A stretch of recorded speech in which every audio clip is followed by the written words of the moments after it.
Hey guys, so we are on to the next chapter of our read aloud of Matilda. So today's chapter is called Miss Honey's Story. Where we left off the other day was Matilda is in Miss Honey's cottage and she wants to find out a bit more about Miss Honey's life.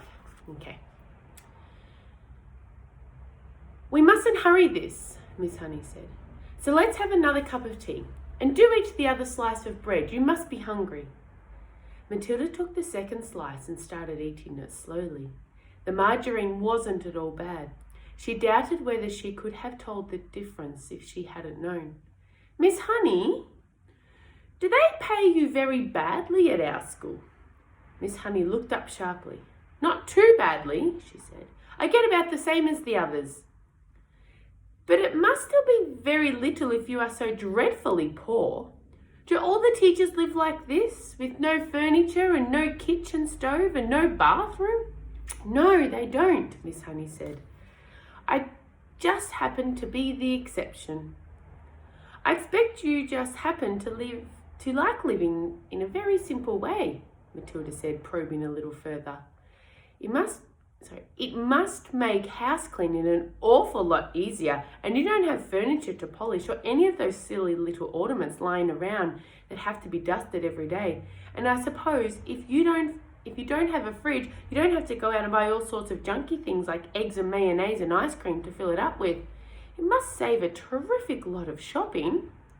At this point, Matilda noticed that Miss Honey's face had gone all tight and peculiar looking. Her whole body had become rigid. Her shoulders were hunched up high and her lips were pressed together tight, and she sat there gripping her mug of tea in both hands and staring down into it as though searching for a way to answer these not quite so innocent questions. There followed a rather long and embarrassing silence. In the space of 30 seconds, the atmosphere in the tiny room had changed completely, and now it was vibrating with awkwardness and secrets. Matilda said, I'm very sorry I asked those questions, Miss Honey. It's none of my business. At this, Miss Honey seemed to rouse herself. She gave a shake of her shoulders, and then very carefully she placed her mug on the tray. Why shouldn't you ask? You were bound to ask in the end. You are much too bright not to have wondered. Perhaps I even wanted you to ask. Maybe this is why I invited you here after all. As a matter of fact, you are the first visitor to come to the cottage since I moved in 2 years ago. Matilda said nothing. She could feel the tension growing and growing in the room. You are so much wiser than your years, my dear, Miss Honey went on, that it quite staggers me. Although you look like a child, you are not really a child at all because your mind and your powers of reasoning seem to be fully grown up. So I suppose we might call you a grown-up child, if you see what I mean. Matilda still did not say anything. She was waiting for what was coming next. Up to now, Miss Honey went on, I have found it impossible to talk to anyone about my problems. I couldn't face the embarrassment, and anyway, I lacked the courage. Any courage I had was knocked out of me when I was young. But now, all of a sudden, I have a sort of desperate wish to tell everything to somebody. I know you are only a tiny little girl, but there is some kind of magic in you somewhere. I've seen it with my own eyes. Matilda became very alert. The voice she was hearing was surely crying out for help. It must be. It had to be. Then the voice spoke again. Have some more tea, it said. I think there's still a drop left. Matilda nodded. Miss Honey poured tea into both mugs and added milk. Again, she cupped her own mug in both hands and sat there sipping. There was quite a long silence before she said, May I tell you a story? Of course. I am 23 years old, Miss Honey said. And when I was born, my father was a doctor in this village. We had a nice old house, quite large, red brick. It's tucked away in the woods behind the hills.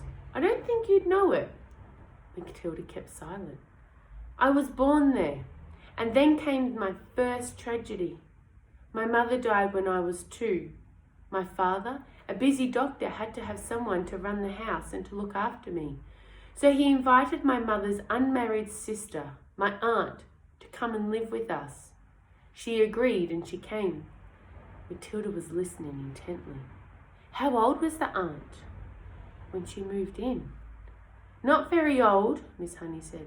I should say about 30, but I hated her right from the start. I missed my mother terribly, and the aunt was not a kind person. My father didn't know that because he was hardly ever around, and when he did put on an appearance, the aunt behaved differently. The aunt behaved differently. Miss Honey paused and sipped her tea. I can't think why I'm telling you all this, she said, embarrassed. Go on, Matilda said, please. Well, then came the second tragedy. When I was 5, my father died very suddenly. One day he was there and the next day he was gone. And so I was left to live alone with my aunt. She became my legal guardian. She had all the powers of the parent over me. And in some way or another, she became the actual owner of the house. How did your father die? Matilda asked. It is interesting you should ask that, Miss Honey said. I myself was much too young to question it at the time, but I found out later that there was a good deal of mystery surrounding his death. Didn't they know how he died? Matilda asked. Well, not exactly, Miss Honey said, hesitating. You see, no one could believe that he could ever have done it. He was such a very sane and sensible man. Done what? Matilda asked. Hurt himself, Matilda was stunned. Did he? That's what it looked like, Miss Honey said. But who knows? She shrugged and turned away and stared out of the tiny window.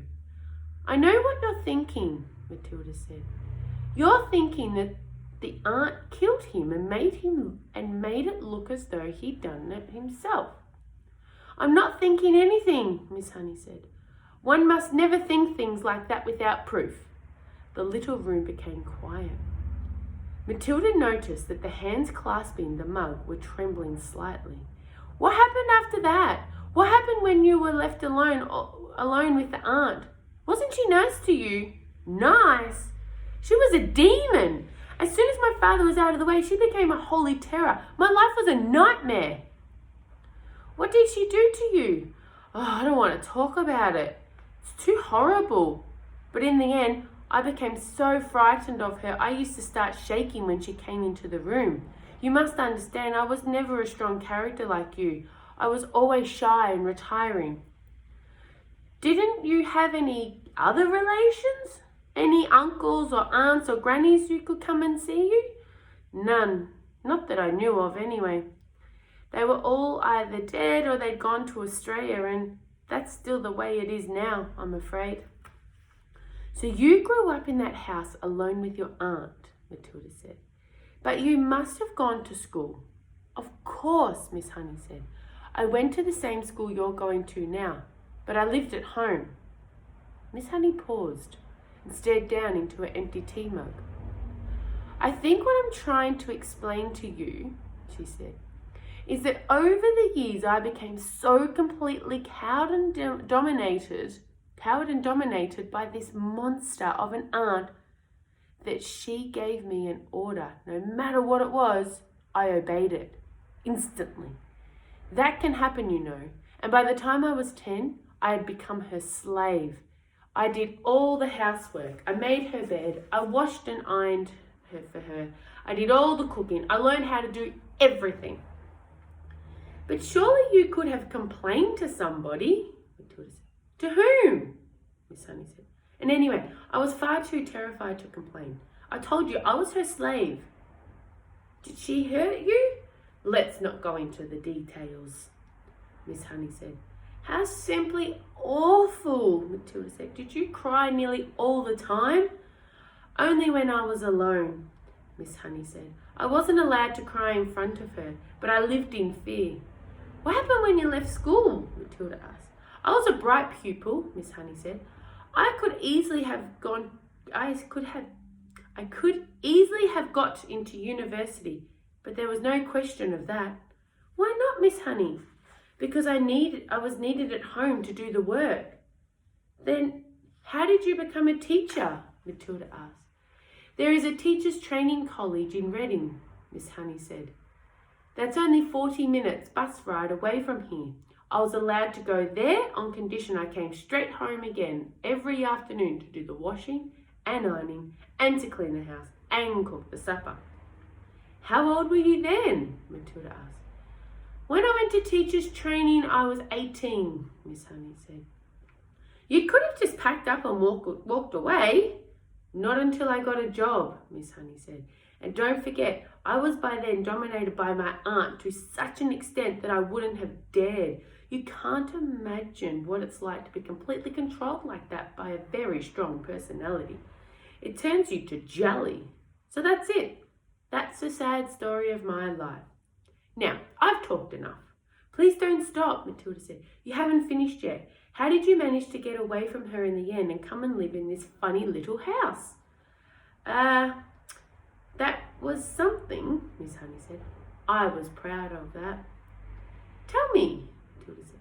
Well, when I got my teacher's job, the aunt told me I owed her a lot of money.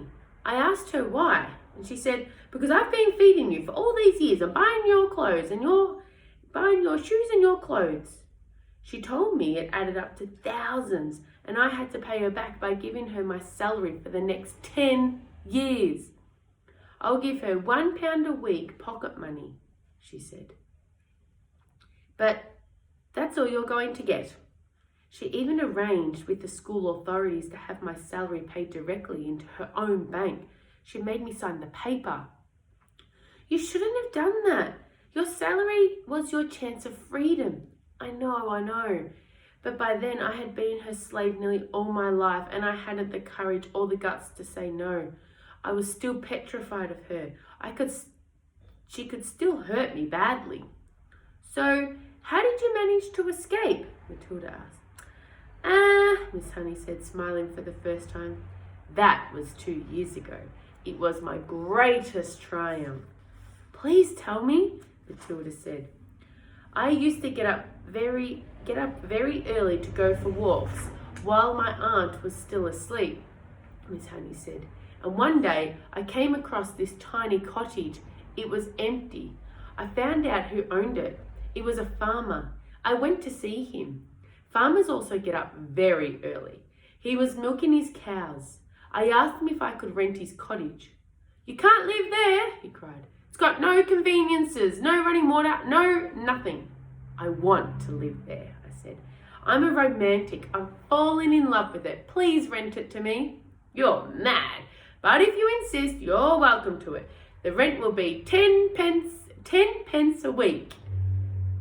Here's 1 month's rent in advance, I said, giving him 40 pence, and thank you very much. How super, Matilda cried. So suddenly you had a house all on your own, but how did you pluck up the courage to tell the aunt? That was tough, Miss Honey said, but I steeled myself to do it. One night, after I had cooked her supper, I went upstairs and packed a few things I possessed in a cardboard box and came downstairs and announced I was leaving.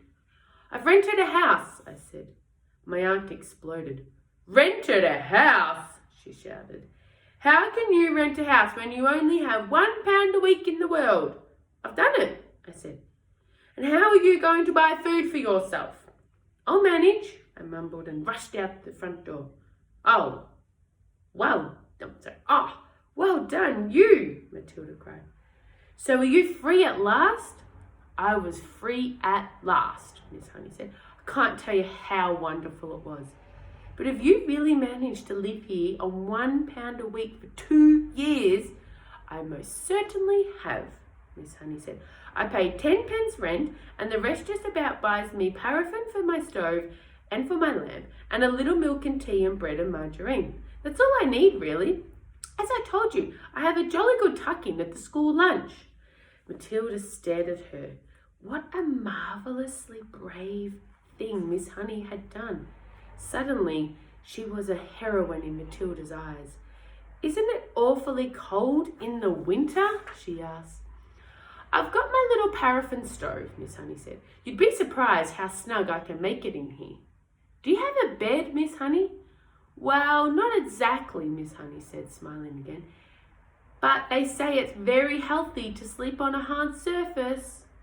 All at once, Matilda was able to see the whole situation with clarity.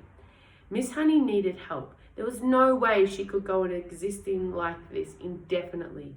You would be a lot better off, Miss Honey, if you gave up your job and drew unemployment money. I would never do that. I love teaching. This awful aunt, Matilda said. I suppose she's still living in your lovely old house. Very much so, Miss Honey said. She's still only about 50. She'll be around for a long time yet. And do you think your father really meant her to own the house forever? I'm quite sure he didn't, Miss Honey said. Parents will often give a guardian the right to occupy the house for a certain length of time, but it is nearly always left in trust for the child. It then becomes the child's property when he or she grows up. Then surely it is your house, Matilda said. My father's will was never found, Miss Honey said. It looks as though somebody destroyed it. No prizes for guessing who, Matilda said. No prizes, Miss Honey responded.